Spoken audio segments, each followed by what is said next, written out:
1908 was an exciting year in history. It was the year the first ball dropped in Times Square, kicking off the new year. Henry Ford introduced the Model T, which sold for $850. Theodore Roosevelt was the 26th President of the United States. Unemployment was at 8%, and the cost of a first-class stamp was 2 cents. It was also the year Leona Medora Gallenbeck was born, January 2nd, 1908. The first 10 years of Leona's life, like what was happening in the nation, would prove to be full of change and heartache. William Taft and Woodrow Wilson became the 27th and 28th Presidents of the United States. The unsinkable Titanic sunk and 1,500 people drowned. New Mexico and Arizona became the 47th and 48th states. World War I began when Austria declared war on Serbia, Germany on Russia, and Britain on Germany. Leona Medora was the oldest of 4 children born to Sarah and Fred Gallenbeck in Manson, Iowa. Leona's brother John Henry was born in 1909, second brother Henry August arrived in 1911, and sister Mina Marie in 1913. Then tragedy struck in 1915 when Leona's father Fred died from pneumonia he likely contracted as a manual laborer, laying tile. He was 29 years old. Leona was only 7. He was a good man, and Leona has fond memories of him. Although they did not have a lot of money, he found creative ways to have fun. One 4th of July, the family had nothing to celebrate with, so he made the kids fizzy drinks with sugar, water, and vinegar. At the time, it made for a wonderful party, but made quite a mess. And as Leona can recall, her mother was not all too happy. As a child, Leona looked forward to Christmas. Her grandfather always put a piece of coal and a stick in their stockings, but her grandmother made sure the kids had something. When asked what her favorite present was, Leona recalled one Christmas she was staying with an aunt and didn't expect to get anything. She got up and was so excited to find a 4-piece box of chocolate in her stocking. Although not a lot of money, Sarah made sure the children always had good clothes and plenty to eat. After Leona's father died, Leona, being the oldest, had to help care for the children while her mother went to work. Being in charge of the kids was a big responsibility, and if something went wrong, Leona was usually to blame. In 1918, the population was 103.2 million. Woodrow Wilson was still the 28th president. The war drove unemployment rate to 1.4%, and the cost of a first-class stamp was 3 cents. Leona turned 10 years old. This decade was a decade of growth for both America and Leona. The 18th Amendment was adopted, starting prohibition in the United States, and the 19th Amendment was ratified, giving women the right to vote. It was around this time that Sarah, Leona's mother, remarried Walter Leith. Walter was a widow for several years with 4 small children: Annabelle, Olive, Margaret, and Maxwell. They met through Walter's first wife's sister, who lived next door to the Gallenbecks. Often Sarah would give Annabelle first choice when buying new things. Here, Leona wanted the color hat that Annabelle had. When Leona would complain that she should get first choice because she was the oldest, her mother would remind her that Annabelle did not have a mother for many years and she needed to be understanding. That would cause Leona to be jealous of Annabelle from time to time.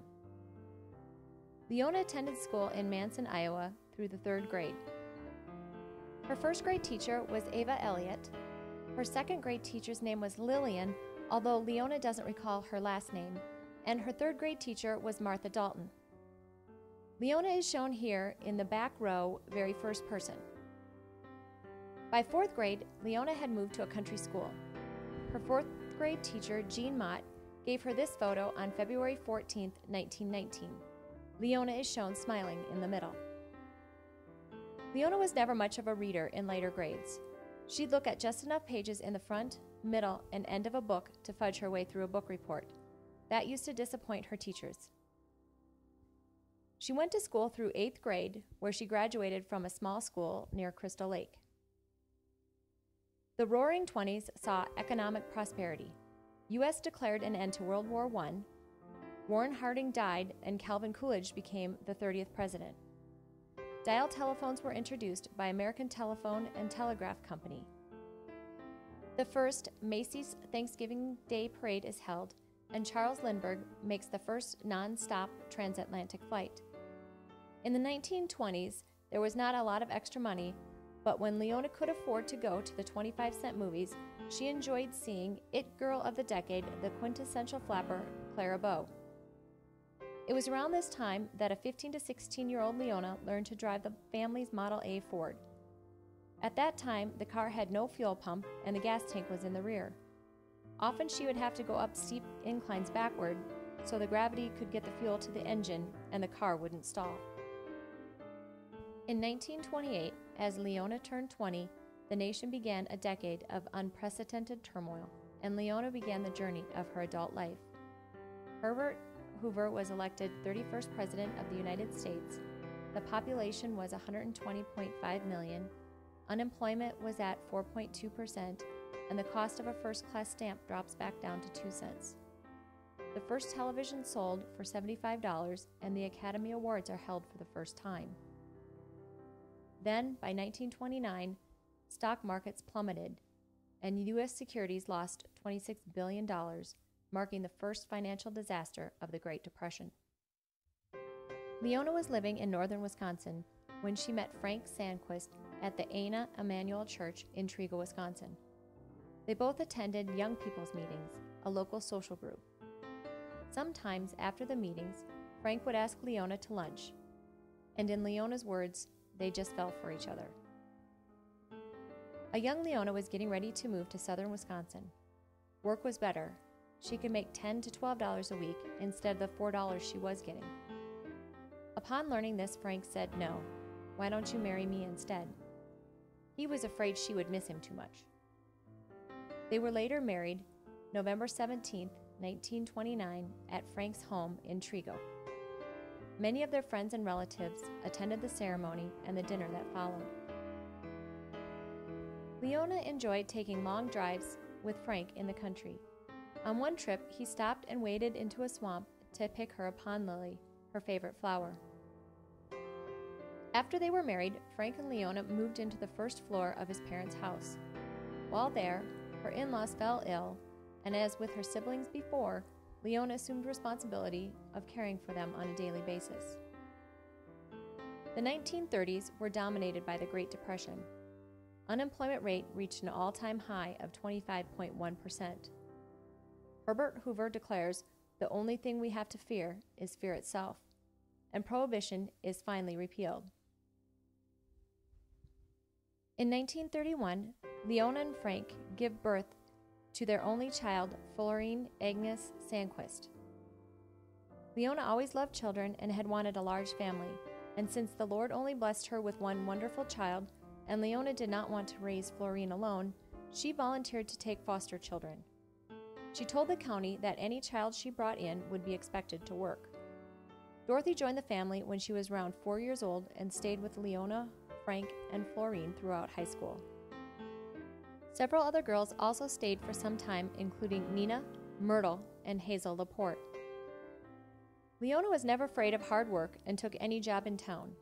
She used to grow and hand-pick green beans and cucumbers to sell to the cannery in Trigo and the pickle factory in Earl. The girls would have to pick with Leona, but Leona let them keep the money they earned. By 1938, Leona turned 30 years old. While Leona and Frank enjoyed their day-to-day lives, the nation continued to struggle. Franklin D. Roosevelt was president. The population was 129.8 million, and unemployment was still at 19%. The cost of a first-class stamp was 3 cents.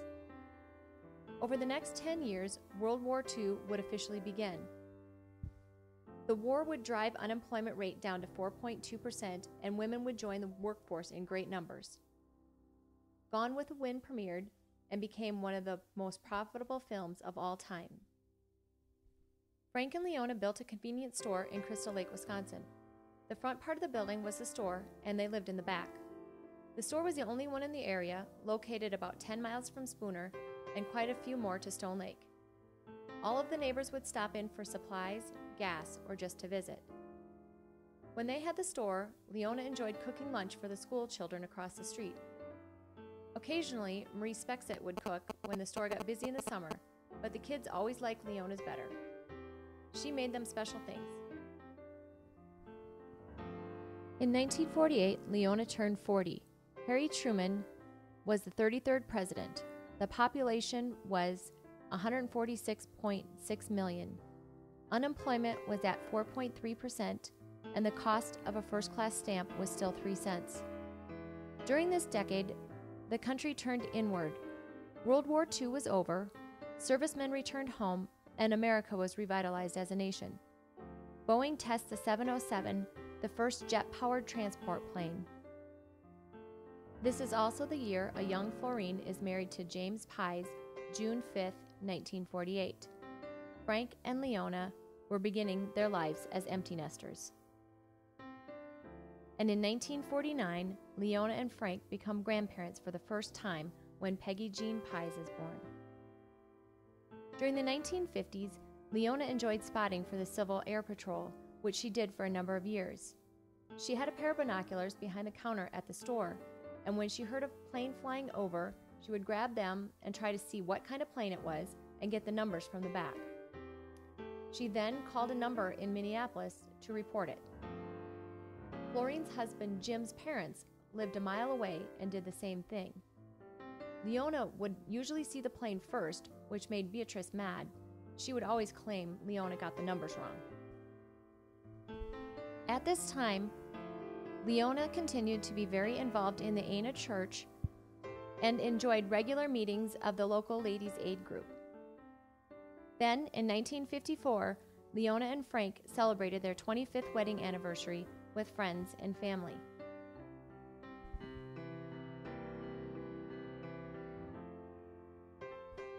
In 1958, Leona turned 50 years old.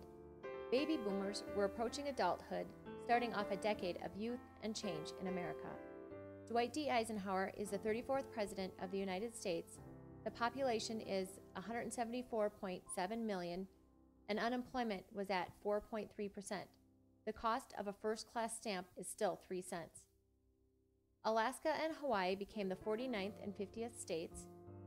JFK defeats Nixon in a close presidential race, and President Kennedy is shot and killed in Dallas, Texas. The Beatles appear on The Ed Sullivan Show. U.S. troops arrive in Vietnam, and the Green Bay Packers defeat Kansas City 35-10 in Super Bowl I. Frank and Leona have 4 grandchildren, Peggy, Kathy, Mike, and Jim, and by 1966, Leona becomes a great-grandmother for the first time when little Lauren was born. Since Leona loved children, she was always there to help out, whether it was with her grandchildren or her great-grandchildren. Leona and Frank closed the store in the early 60s and gave the inventory to Dorothy and her husband Dick. They converted the space into a living room and look forward to retirement and travel.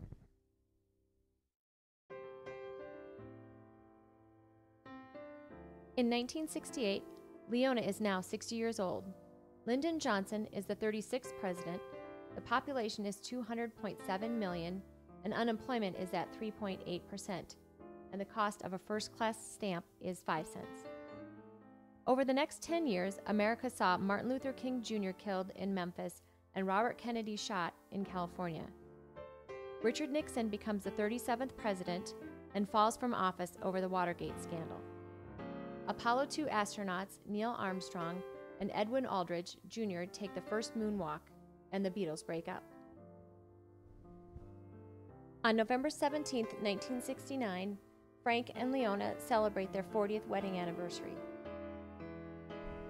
Then, on March 11, 1971, Leona's husband Frank died after battling cancer for several years. He was 73 years old. Leona was just 63. During this time, Leona's faith and resolve never faltered, and she continued moving forward with life. Shortly after Frank's death, Leona joined her brother, John, in Wyoming. She took a job cooking at Salisbury Ranch. She had her own house on the property, but a few miles away. She used to ring a triangle, signaling everyone it was time to eat. Mr. Salisbury always ate lunch with the farm hands, but routinely had fancy dinners with important people, including senators, which Leona would cook for. Leona enjoyed her time at the ranch, but eventually moved back to Wisconsin to be close to her family again. By the middle of the 1970s, Leona had a slew of great-grandchildren to help look after. Her great-granddaughter Michelle recalls taking a road trip to Michigan to see Leona's grandchild Kathy and her children. The cousins were close in age and had a good time when they were together. Leona was always patient and fun with the children and made each trip special. Great-grandson Lauren remembers picking wild plums along the old highway between Minong and Lamson. He also recalls picking blueberries near Wascott and Gordon. Afterwards, the kids would have to pull sandburrs from their socks and get checked for wood ticks. He also recalls catching bullheads with cane poles from a dock on Crystal Lake. They'd bring them home wrapped in newspaper in the trunk of Leona's green Ford Galaxy 500. In 1978, Leona turned 70 years old. Jimmy Carter was the 39th president. The population had grown to 222.6 million. Unemployment jumped to 6.1%, and the cost of a first-class stamp rose dramatically to 13 cents. In the 1980s, Leona had settled in Minong, Wisconsin, where she was involved in the church and the Rebecca Lodge. She enjoyed spending time with her friend Herman Fratz and his family. Herman and Leona had fun attending functions at the senior center together, and often Herman would bring food to Leona's and she would cook for him. Leona loved to travel. She regretted that Frank did not live long enough for them to take trips together. She liked going to see her brothers in Wyoming and Las Vegas. She used to save all of her air and bus tickets to remember her trips. Her great-grandson Lauren remembers taking Leona to the airport in Minneapolis when she would fly out west.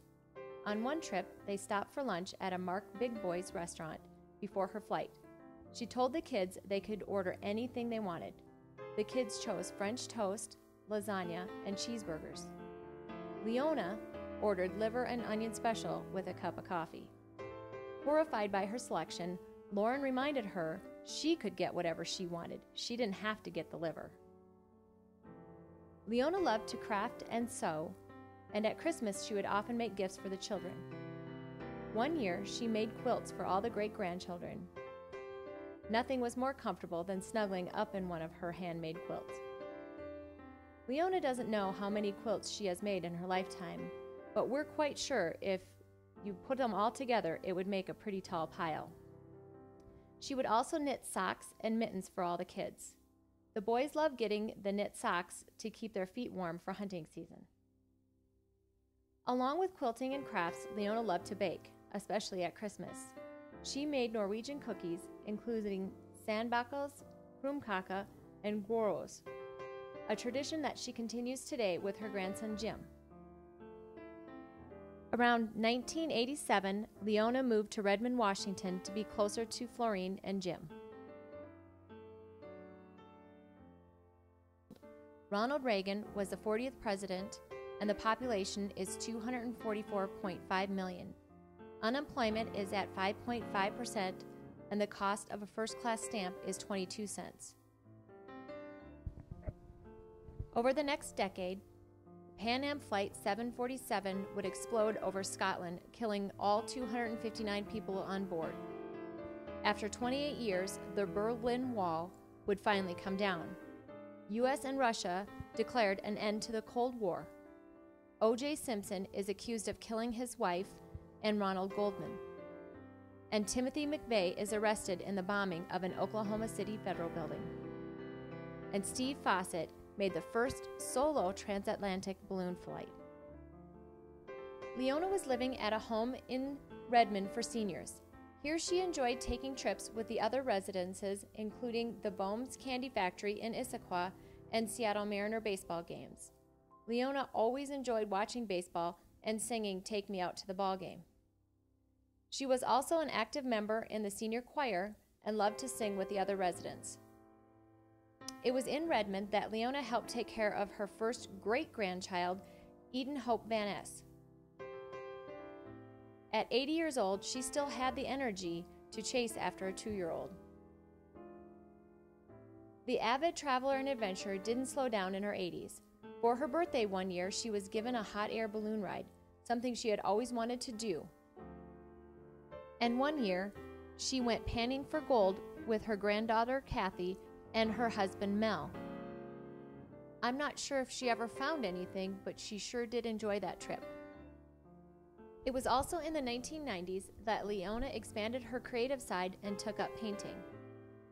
Although she was a new artist, her work was quite good, and she made several paintings for her family and enjoyed giving them as gifts. Then, in 1993, Florine and Jim sold their house in Redmond and moved to their small apple orchard in Cowiche, Washington. Leona moved with them. In 1998, Leona turned 90 years old, and the nation was getting ready to start a new century. Bill Clinton was the 42nd president. The population was 270.3 million. Unemployment was at 4.5%, and the cost of a first-class stamp rose to 32 cents. At the turn of the century, George W. Bush beats Al Gore in the presidential race, despite gaining less popular votes. Then, on September 11, 2001, the nation suffered the most devastating attack on American soil when terrorists hijacked 4 planes and crashed them into the World Trade Center and the Pentagon, killing nearly 3,000 people. In response, the United States launches its war on terror by sending troops into Afghanistan and Iraq. The space shuttle Columbia exploded over Texas, and the identity of Deep Throat is finally revealed. By now, Leona is settled in Yakima, Washington. Here she would enjoy spending time with her grandson Jim and his wife Jan. During the winters when Florine and Jim would head south for the winter, Jim and Jan would take Leona to the store and to run errands. Leona often looked forward to heading to Cowiche in the summer when the grandkids and great-grandkids and the great-great-grandkids would come to visit.